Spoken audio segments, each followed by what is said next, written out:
Shalom, Bapak Ibu Saudara, kita melanjutkan dulu terus studi kristalisasi, masih 1 Korintus, ini yang terakhir tema kita. Dan kita akan bahas sebenarnya hanya 2 masalah aja dalam surat ini, yaitu soal tudung kepala ya. Itu ada di 1 Korintus itu pasal 11 ya. Dan ini saya kira ya masalahnya begini, bahwa perempuan harus dalam pertemuan jemaat menggunakan tudung kepala sebagai tanda bahwa ya tanda penundukan diri ya, bahwa dia di bawah laki-laki ya, karena dikatakan di sini kepala daripada tiap-tiap laki-laki Kristus, kepala dari perempuan ialah laki-laki, dan kepala dari Kristus ialah Elohim. Jadi dalam pertemuan jemaat memang sebaiknya seperti itu ya. Karena kata Paulus, rambut juga diberikan kepada perempuan, rambut panjang itu secara alamiah ya, alam ya. Rambut panjang buat perempuan itu sebenarnya buat tudung ya. Buat tudung kepala sebagai tanda ini ya. Karena dalam pengajarannya juga Paulus selalu ya bicara alam ini kan diciptakan nggak kebetulan. Kayak Yesus juga kalau ngajar itu perhatikan burung, perhatikan bunga bakung, kan begitu ya. Jadi Paulus juga lihat tuh alam ya, rambut wanita kan panjang supaya sebagai penudung. Tapi kata Paulus, kalau ada yang membantah, kami nggak biasa ya, kami maupun jemaat Elohim tidak mempunyai kebiasaan yang demikian. Oke lah, kita nggak usah terlalu banyak bicara di situ ya. Karena yang akan nanti kita banyak bicara ini soal bantuan untuk Yerusalem, ini soal keuangan ya, karena ini kalau bicara soal uang biasanya kan orang suka segan-segan gitu ya. Tapi kita coba dulu bicara apa yang tertulis sajalah ya di dalam Alkitab ya, siapa yang bisa mengerti puji Tuhan, mengerti, yang tidak ya juga nggak apa-apa ya. Mari kita melihat dulu soal ini. Soal ini sih sederhana, dia ini soal pasal 16 ini 1 Korintus 16 soal bantuan kepada jemaat di Yerusalem. Jadi dalam pelayanannya Paulus itu memiliki satu aspek lah katakan dalam pelayanannya. Dia pelayanan Paulus itu kita tahu mendirikan jemaat-jemaat itu satu, kedua menetapkan penatua-penatua di tiap jemaat, pelayanan kerasulan itu ya. Dan ada satu lagi yang justru jarang orang singgung ini. Di Galatia Paulus bilang itu, di Galatia pasal 2 ayat 10 ya, coba dulu kita lihat ya. Galatia 2 ayat 10. Ini satu pelayanan yang Paulus menyebutnya pelayanan kasih atau pelayanan kepada orang-orang kudus ya. Galatia 2 ayat 10 dibilang di sini Galatia 2 ayat 10. Nah, ini dia ayatnya ya. Hanya kami harus tetap mengingat orang-orang miskin, dan memang itulah yang sungguh-sungguh kuusahakan melakukannya. Jadi ada satu aspek pelayanan Paulus yang dia mengkoordinir ya. Misalnya di Yerusalem ada orang-orang kudus yang kekurangan ya. Itu Paulus mengumpulkan uang dari Makedonia, itu kayak provinsi ya, Akaya juga tuh, Korintus semuanya. Ini Tesalonika, Filipi apa semua. Paulus itu ada satu pelayanan yang namanya pelayanan pada orang-orang kudus, pelayanan kasih yang membantu orang-orang kudus ya. Yang ini kasusnya ini dibantu untuk gereja di Yerusalem, dan Paulus bilang tolong supaya pengumpulan uangnya jangan dilakukan setelah aku datang. Jadi harusnya disiapin dulu, nanti baru di ini. Dan ini pelayanan yang Paulus bilang ini pelayanan yang penting ya. Dia juga mengatakan bahwa orang-orang yang mengambil bagian dalam pelayanan ini harus dihormati. Ini coba kalau kita lihat ya, 1 Korintus 16 ini ayat yang ke 15. Ada satu permintaan lagi kepadamu saudara-saudara. Kamu tahu bahwa Stefanus dan keluarganya adalah orang-orang yang pertama-tama bertobat di Akaya, ini daerah Korintus ya. Dan mereka telah mengabdikan diri kepada pelayanan orang-orang kudus. Ini dia maksudnya pelayanan kasih, ini pelayanan yang mengumpulkan uang jemaat untuk orang-orang yang kekurangan ya, janda-janda semuanya itu. Dan memang uang, kalau kita lihat jemaat Yerusalem, jemaat mula-mula itu, uang yang terkumpul itu memang untuk janda-janda dan juga untuk orang-orang yang kekurangan, ya. Jadi bukan untuk Petrus dan timnya atau pelayan firman, bukan itu, ya. Lain, jangan dibicarakan kalau sekarang kan udah lain, ya. Tapi yang jemaat mula-mula ini pelayanan kasih itu, pelayanan apa itu untuk orang-orang kudus, untuk janda-janda dan orang-orang yang kekurangan, ya. Dan ini Paulus bilang, hargailah, ya, karena itu taatilah orang-orang yang demikian, itu orang-orang yang melayani pelayanan orang kudus itu, ya. Setiap orang yang turut bekerja dan berjerih payah, sama seperti kalau di Yerusalem itu ada 7 yang dipilih, ya. Stefanus salah satunya itu yang mati martir yang pertama itu dia. Itu Filipus juga penginjil itu, ya. Jadi ini 7 orang khusus, ya, untuk pelayanan meja. Kalau istilahnya dibilang di situ di Kisah Para Rasul itu Jumat mula-mula, karena nanti Petrus dan timnya itu fokus kepada pelayanan firman dan doa. Jadi ada pelayanan firman dan doa, ada pelayanan meja, ya, istilahnya bagi-bagi uang, ya. Jangan saudara bayangkan ini denominasi yang sekarang ini itu udah beda lah, ya. Jangan, nanti kita bicara sebentar mengenai itu, kenapa dia berbeda begitu, ya. Yang jelas uang pada gereja mula-mula itu dikumpulkan, ini satu ministry, ya, dikumpulkan untuk orang-orang janda-janda atau orang-orang kudus yang kekurangan, ya, itulah, ya.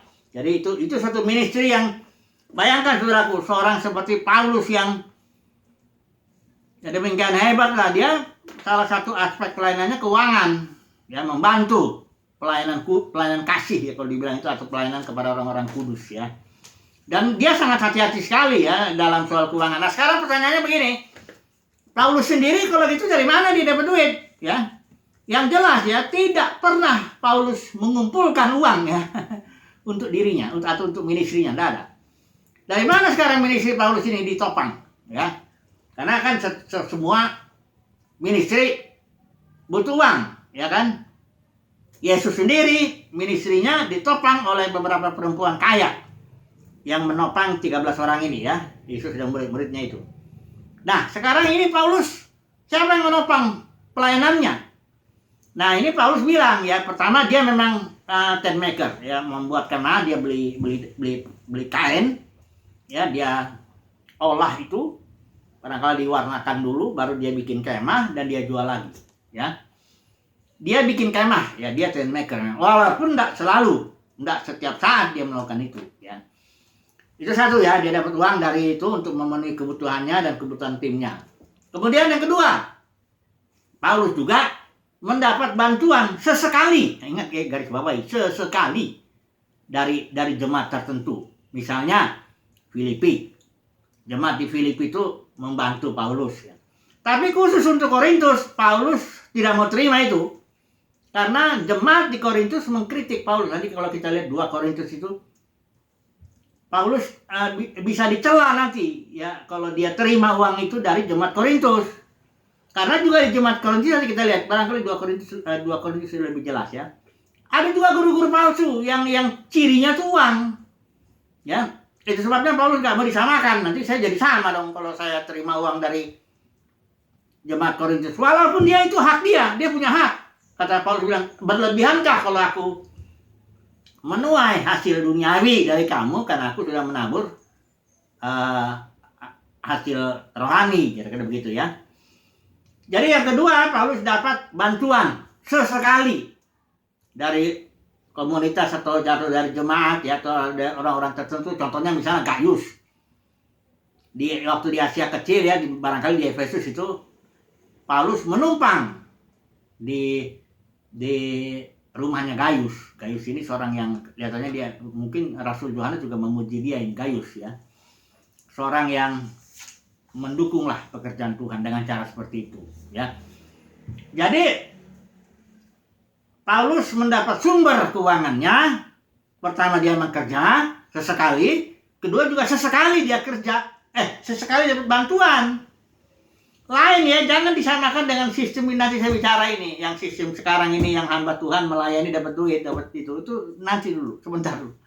Ini karena konteksnya di sini gereja masih sebagai organisme. Belum pecah menjadi ribuan organisasi, itu belum. Nanti saya mau jelasin bedanya itu organisme dengan organisasi. Bedanya kayak langit dengan bumi gitu loh. Nanti ya. Jadi sekarang dulu bicara dulu apa adanya yang di Alkitab inilah. Ya, hamba-hamba Tuhan, di pelayan-pelayan Tuhan di sini tidak ada, apalagi narik perpuluhan lah, yang buat sulung lah, yang digaji per bulan. Paulus tidak ada dia yang gaji dia per bulan, tuh nggak ada. Sampai matinya pun tidak ada dia. Ya, yang ngasih gaji sama dia. Dia bebas, itu sebabnya dia bebas. Sesuai dengan Roh Kudus suruh dia ke sini. Kadang-kadang dia mau pergi ke Asia, dilarang oleh Roh Kudus, jangan situ. Bergerak ke Eropa, itulah kota pertamanya itu Filipi. Dari Troas. Iya. Dia pokoknya dilarang dia ke daerah Asia itu. Dia bebas karena dia tidak pernah mengadakan ikatan, katakanlah ikatan kerja dengan satu jemaat tertentu atau lembaga tertentu, memang belum ada lah itu ya. Jadi konteks organisme ya, ini mau saya bilang ya, kalau orang sudah dalam konteksnya organisasi, lembaga, dia nggak akan ngerti yang saya ngomong ini, susah ngerti ya, karena beda box, ini box organisasi, ini box organisme. Coba dulu saya sebentar ya, sebelum saya sambung ya, saya ada ilustrasi ya, mudah-mudahan ilustrasi ini menjelaskan ya bagaimana bahwa orang yang dalam box otaknya itu, dalam box organisme beda sekali ya, orang dalam box organisasi tidak akan ngerti itu. Ya, nah ini saya beri contoh ini mudah-mudahan memberi penjelasan ya. Box itu sistem ya, ini contohnya. Coba dulu, dekatin dulu ini ya. Ini karena situasinya harusnya nggak begini ya. Coba dulu, ini ada titik 1, 2, 3, 4, 5, 6, 7, 8, 9 poin, 9 titik. Saudara harus menarik garis, 4 garis ya, garis lurus ya, tanpa mengangkat. Tapi harus kena semua titiknya. Saya beri contoh ini ya, satu garis yang pertama ini ya, nih saya bikin ini. 1, 2, 3, 4, stop. Masih ada satu tuh yang belum terkena. Kemudian saya tarik lagi 4 kali ya, dari sini ya. 1, 2, 3, 4, tetap satu ada. Saudara akan tarik, nanti coba deh ya. Tarik 4 garis, tidak boleh diangkat ya. Ini harus kena semua titiknya ada. 1, 2, 3, 4, 5, 6, 7, 8, 9. Saudara tidak akan bisa. Dengan 4 garis lurus, tarik ini tanpa diangkat. Nggak bisa. Tapi saudara akan bisa menyelesaikan persoalan ini kalau saudara memiliki katakanlah pemikiran outside the box. Kalau saudara berpikir dalam box yang 4 ini, saudara nggak akan bisa selesaikan itu. Tapi kalau saudara dia outside the box, ini saya bikin outside the box. Pikiran yang di luar box, di luar kerangkeng. Ya, kalau saya nanti bilangnya denominasi ya. Kerangkeng dunia kekristenan ya. Coba dulu tarik nih ya. Ini ada 9 sama ya. Tarik 4 kali ya. Tariknya begini. 1, tarik ke sini. 2, tarik situ. 3, tarik sini. 4, tarik sini. Kan kena semua. Ya, kelihatan nggak? Saya ulangin lagi ya. Ada 9 titik ya. 1, 2, 3, 4, 5, 6, 7, 8, 9. Saya tarik dari sini. Ini contoh buat tarik dari mana aja bisa aja. Asal dia di luar ya. Nariknya keluar ya. Outside the box. Tarik 1 gini. Kena 3 titik toh. Tarik sini. Tuh kena 2 titik. Tarik lagi sini. Kena 2 titik. Tarik terakhir kena 2 titik. Jadi 4 ya. 1, 2, 3, 4. Selesai. Dengan 4 tarikan garis, kena semua titiknya itu. Kenapa ya kalau dibandingkan gini? Kenapa? Saudara tahu enggak ini? Kenapa ini 2 dan saya tempel begini? Coba dulu. Kenapa di sini nggak ada solusi di sini? Selalu nggak bisa kalau 4 tarik gitu. Nggak bisa. Karena kalau di box ini, otak orang, pikiran orang dikekang ya. dikerangkeng oleh suatu box. Box ini yang saya sebut nanti denominasi, atau box ini dunia kekristenan. Ini saya mau bicara soal uang ya, nanti saudara lihat ya. Kenapa orang dunia kekristenan kalau dibilang uang tidak boleh ditarik dari jemaat untuk hamba Tuhan, kenapa nggak boleh? Nanti dia bingung gitu. Saya baru bikin status kan. Saya bikin status begini, dalam Alkitab ya, uang yang terkumpul, yang dikumpulkan dalam jemaat mula-mula itu tidak pernah untuk para pelayan Tuhan, baik oleh Petrus timnya maupun Paulus, tidak pernah. Tapi diberikan untuk janda-janda dan orang-orang miskin. Terus banyak aja respon. Ada siapa yang ngetek saya, dikasihlah ayat-ayat bahwa hamba Tuhan harus bisa makan atau semuanya. Itu kenapa nggak ngerti? Ya itu karena box ini. Ya, saya bicara itu outside the box, pemahaman yang di luar box. Ya, nanti saudara saya mau kasih tahu Alkitab ini adalah pemahaman yang di luar box. Kalau saudara ada di dalam box organisasi, box denominasi, box dunia kekristenan, tidak akan ngerti. Ya, nanti saya mau sebutkan ya, bahwa Musa pun nanti tunggu dulu. Jadi ini pemahaman di luar box. Bagi orang yang di luar box itu masalah, itu nggak masalah. Orang yang di luar box, yang pelayanannya di luar box ya, outside the camp, kalau saya bilangnya di luar perkemahan. Saya udah bikin tuh berapa video, 5 video atau 7 video, saya nggak tahu. Pelayanan di luar perkemahan itu nggak masalah soal uang, nggak perlu ngumpulin duit untuk diri sendiri, apalagi narik perpuluhan lah, narik inilah.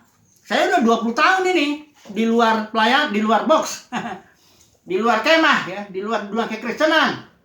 Hidup tuh pelayanan jalan aja, apa rupanya. Tapi bagi orang yang di dalam box nggak bisa, nggak ada solusi ya. Banyak hal yang di dalam box itu nggak ada solusi. Misalnya orang nanya dalam box ya, gimana sih dengar suara Tuhan? Akan susah. Itu pertanyaan dalam box. Itu masalah dalam box, nggak ada solusinya. Kecuali dia keluar dari boxnya itu, barulah dia tahu. Bukan soal metode dengar suara Tuhan tuh. Dia dikasih tahu metode. Misalnya metodenya dengar suara Tuhan, baca Alkitab. Metode dengar suara Tuhan, banyak berdoa. Metode mendengarkan Tuhan, lihat keadaan lingkungan, bagaimana Tuhan mengatur. Biarpun dia omongin metodenya, kalau orang itu dalam box, ya, tidak akan bisa. Ini saya kasih dulu satu ayat ya, supaya saudara tahu Alkitab itu tidak bisa dipahami oleh orang yang di dalam box. Dia hanya bisa dipahami oleh orang yang di luar box. Kenapa? Ini dia. Sejak Israel ini saya beri contoh ya. Israel itu jatuh dalam penyembahan berhala ya. Anak lembu emas ini ada di bilangan ya, itu di bilangan 32 ya. Ketika itu Tuhan bilang, turun. Itu Musa masih di atas gunung ya, menerima 2 loh batu. Turun. Dan di situ bilang, siapa yang mihak kepada Tuhan? Ya. Yang mihak seluruh orang Lewi, makanya keimaman jatuh ke orang Lewi. Orang Israel ini yang udah jatuh dalam dunia, dalam penyembahan berhala itu, anak lembu emas itu, ya kan bisa lagi. Kemudian ini banyak orang perhatikan bahwa ketika Tuhan, ini saya baca ini ayat 33 ayat 7 ini. Sesudah itu Musa mengambil kemah dan membentangkannya di luar perkemahan, jauh dari perkemahan, dan menamainya kemah pertemuan. Sejak ini ya, kalau kemah pertemuan itu tidak pernah ada di dalam box jemaah Israel, enggak. Selalu dia di luar, prinsip di luar perkemahan itu ya. Perhatikan lagi selanjutnya. Dan menamainya kemah pertemuan. Setiap orang yang mencari Tuhan, perhatikan ya. Saya ulangin lagi. Setiap mikir keluaran. Iya ya, keluaran 33. Oh ini bukan bilangan ya, tadi saya bilang tadi bilangan ya. Keluaran 32 yang lembu emas dan keluaran 33 ayat 7 ya. Setiap orang yang mencari Tuhan, perhatikan ini, setiap orang yang mencari Tuhan harus keluar. Keluar ya, pergi ke kemah pertemuan yang di luar perkemahan. Sama seperti ini, kalau saudara mau mendapatkan solusi tarik 4 garis kena titik semua itu nggak bisa kalau di dalam box aliran lah, box dunia kekristenan lah, box macam-macam box lah, itu terserah lah itu. Pokoknya harus keluar. Jadi dikatakan setiap orang yang mencari Tuhan, keluarlah ya, pergi ke kemah pertemuan yang di luar perkemahan, di luar box. Saya sedang bicara uang ini. Tapi kalau saudara ada di dalam box, ya, nggak bakal ngerti. Saudara nggak akan ngerti bahkan Alkitab. Mesti saya bilang begitu. Ya, contohnya, saya mau ngomong dulu ini ya. Saudara tuh yang membunuh Yesus itu bukan orang-orang yang nggak belajar Alkitab, bukan. Orang Farisi, ahli Taurat itu, Sanhedrin itu jago-jago. Di zaman itu orang Yahudi kalau belajar Alkitab itu dari umur 0 sampai 6 itu orang tuanya yang ngajarin. Dari umur 6 sampai 11 kurang lebih itu ya, atau 12 atau ini dia belajar di sinagoga, dipimpin bukan oleh guru sekolah minggu yang nggak tahu Alkitab, bukan. Diajar oleh ahli-ahli Taurat selama itu supaya dia belajar hanya 5 kitab. Kejadian, Keluaran, Imamat, Bilangan, Ulangan. Lulus di situ dia disebut son of law. Anak hukum ya sebenarnya, artinya dia udah tahu 5 kitab Musa. Kemudian dari umur 11 kurang lebih sampai 17 atau 18 dia diajar lagi Nebiim dan Ketubim. Kitab nabi-nabi dan tulisan-tulisan itu, ya.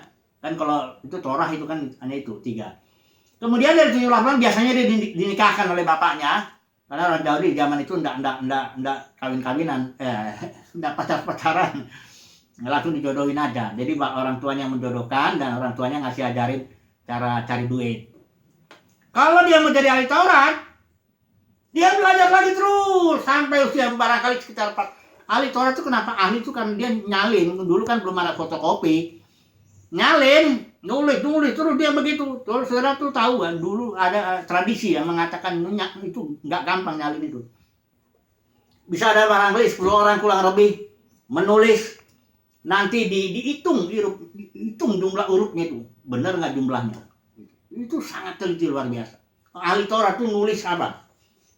Ayat-ayat di jubahnya itu ayat-ayat dulu. Ya. Tapi yang bunuh Yesus siapa? Ya dia. Ahli Taurat itu. Kenapa? Karena dia dalam box pemikirannya sendiri. Ya.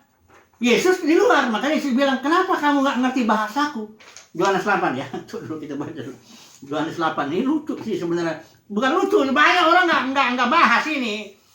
Dipikir Yesus mati di bawah pemerintahan Pontius Pilatus, itu makanya pengakuan iman kita tuh kurang banget itu, keterlaluan itu, menyembunyikan siapa aktornya, membunuh Yesus itu siapa. Karena di sini pengakuan iman kita bilang gini, menderita di bawah pemerintahan Pontius Pilatus, mati dan sebagainya. Siapa dia? Iya memang dia menderita, iya memang Pilatus itu alat doang. Yang bunuh itu Sanhedrin. Masa sih gak tahu itu? Itulah makanya kalau di dalam box itu gak tahu itu. Yang bunuh Yesus itu ahli Taurat itu yang belajar Alkitab yang dari nomor 0 sampai 40 tahun itu tuh yang bunuh Yesus. Bukan pelacur, bukan pemungut cukai. Oh justru pelacur, pemungut cukai malah teman sama Yesus. Teman itu. Yesus sering makan bersama di situ. Nah ini coba lihat dulu di Yohanes 8. Yesus bilang ya. Kenapa kamu ini mana ya? Yang sini. Oh ini aja lah ya. Ini perdebatan ini ya. Di sini dibilang ya. Sebentar dulu ya. Nah. Coba sebentar dulu. Ayat 3 ya. Yohanes 8 ayat 43. Apakah sebabnya kamu tidak mengerti bahasaku? Kata Yesus. Sebab kamu tidak dapat menangkap firmanku. Ada apa? Kan kau ahli Alkitab. Alkitab pada zaman itu kan. Ini sedang perdebatannya sama orang Farisi, ahli Taurat nih. Bukan orang-orang yang bego, nggak tahu ini. Itu ada Gamaliel. Ada anaknya itu, muridnya tuh si Saulus itu ya. Pembunuh semua itu. Gamaliel, ada Nikodemus, ada Yusuf Arimatea, orang-orang kaya, orang terkenal, orang yang otaknya pintar, baca Alkitab. Yesus bilang, apakah sebabnya kamu tidak mengerti bahasaku? Sebab kamu tidak dapat menangkap firmanku. Nah ini Yesus bicara box, tapi belak-belakan. Ayat 44 bilang, iblislah yang menjadi bapakmu. Kalau saya bilang gini, karena kita sedang bicara uang toh. Saya bilang, kenapa orang nggak ngerti soal keuangan dalam Alkitab? Selalu bicara perpuluhan, dibela-bela. Ada dokter itu dosen saya. Dulu, dosen saya waktu S2 itu. Dia pembela ajaran perpuluhan itu. Kenapa nggak ngerti? Kalau saya ngajarin anak SD asal dilihat di luar box ya. Saya ngajarin mungkin nggak sampai 5 menit, saya bisa kasih tahu. Kalau di sini bagian ini, perjanjian ini hukumnya. Perjanjian ini hukumnya. Yang ini nggak boleh ke sini. Itu sebentar aja. Harusnya udah ngerti lah. Tapi ini dokter ini masih ngotot. Bicara kenapa? Karena di dalam box. Siapa Tuhannya box ini? Jangan marah ya kalau saya bilang ya. Siapa Tuhannya boxnya ini? Kalau Yesus lebih terus terang. Kalau saya ini bilang Mamon. Karena orang Farisi ahli Taurat juga dibilang hamba Mamon. Injil Lukas. Dunia kekristenan, siapa Tuhannya? Coba dulu. Mamon. Itu makanya susah kalau ngomong soal uang. Dan banyak orang nggak mau ngomong soal itu. Tapi nanti di hari penghakiman ketahuan tuh siapa hamba Tuhan, siapa hamba Mamon. Nggak bisa enggak ketahuan. Dunia kekristenan tuh sudah merembes lah ajaran Bileam itu, ajaran dagang itu.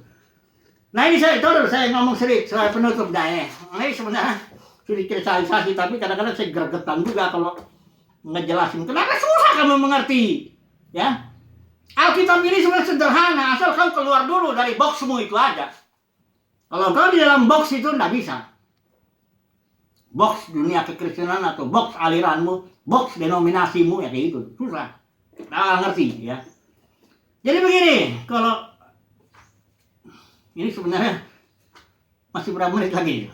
Udah 30. Belum ya, masih coba dulu ya, karena saya mau usahakan jangan sampai 30 menit. Kebanyakan. Saya ini bisa bicara barangkali sampai sore juga bisa bicara ya. Kebetulan saya bikin tesis saya ini soal organisasi nih, kepemimpinan, studi kasus ya, di KKD Bandung. Saya mengadakan penelitian di Bandung soal organisasi gereja ya. Jadi saya ngerti organisasi itu apa ya, baik walaupun ini saya bikin tahun 2002 ya, masih udah 20 tahun, tapi masih ini. Kenapa saya ngomong gini supaya jangan ada orang bilang saya nggak ngerti organisasi gitu.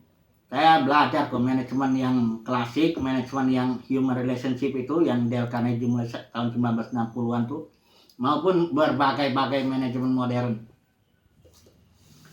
Intinya sama lah, itu dagang itu. Intinya sama. Dalam dunia kekristenan dagang itu. Sistem ya, kalau sistem itu kalau dalam kamus itu group of things that works together in a certain rule. Saya mau kasih tahu sistem itu apa. Box ya. Sistem itu kelompok. Jadi dalam dunia kekristenan itu kelompok. Misalnya ini denominasi ya, kelompok. Ini ada sekolah teologinya. Ini bahkan di dalam pelayanan itu ada pelayanan musik, pelayanan firman, pelayanan ini, macam-macam lah, ya. Nah, kelompok-kelompok ini bekerja sama sedemikian. Sudah tahu dia sistemnya, kalau lihat sistem tuh lihat bundaran-bundaran rodanya dihubungkan dengan tali itu. Ada roda yang besar, ada roda kecil. Satu diputar ini, yang ini ikut putar semua. Yang membuat itu terjadi karena ada tali itu. Tali itulah rule-nya. Dalam dunia kekristenan, rule-nya itu ajaran Ijabel itu masuk sekali. Dagang. Jadi uang harus. Uang itu nomor 1. Tanpa uang nggak bisa pelayanan. Maka kalau dibilang bicara di sini, uang jemaat bukan untuk hamba Tuhan, bingung. Kok gitu? Katanya. Ya kenapa? Karena otakmu sudah masuk dalam box. Sistem dunia kekristenan yang dikuasai oleh roh Bileam, ajaran Bileam itu, dagang. Dalam dunia kekristenan semuanya dagang. Itulah kenyataannya. Makanya di sini Rasul Yohanes bilang ini. Kalau saya baca dulu ini ya. Banyak ini saya bisa baca ya, tapi oke lah. Mudah-mudahan lah ya, ngerti lah ya. Ini ya, Yohanes 1 Yohanes 4. Mereka berasal dari dunia. Oleh karena itu mereka ini dunia di sini sistem ya. Ingat loh, dunia itu lihat konteksnya. Kalau Yohanes 3:16 itu dunia itu berarti karena begitu besar kasih Bapa akan dunia ini, nah itu dunia itu artinya langit, bumi, laut dan segala isinya termasuk manusia, yang utama itu manusia. Tapi kalau ada ayat Barang siapa mengasihi dunia, kasih akan Bapa nggak ada dalam orang itu. Dunia ini sistem. Nah, ini sistem box dunia itu ya. Mereka berasal dari dunia, oleh karena itu mereka berbicara akan hal-hal duniawi dan dunia mendengarkan mereka.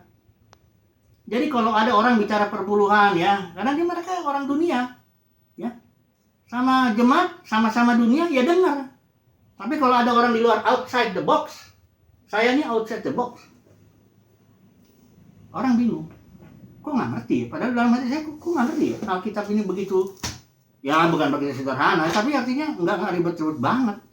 Ribetnya tuh karena orang ada dalam boxnya ini. Maka kalau mengenal Tuhan, mengenal kita keluar deh. Saya pernah ngasih ini kacamata ya. Kacamata denominasi itu warnanya merah. Itu semuanya merah semua. Kacamata denominasinya warnanya biru. Biru semua. Susah ya. Buka aja dulu deh.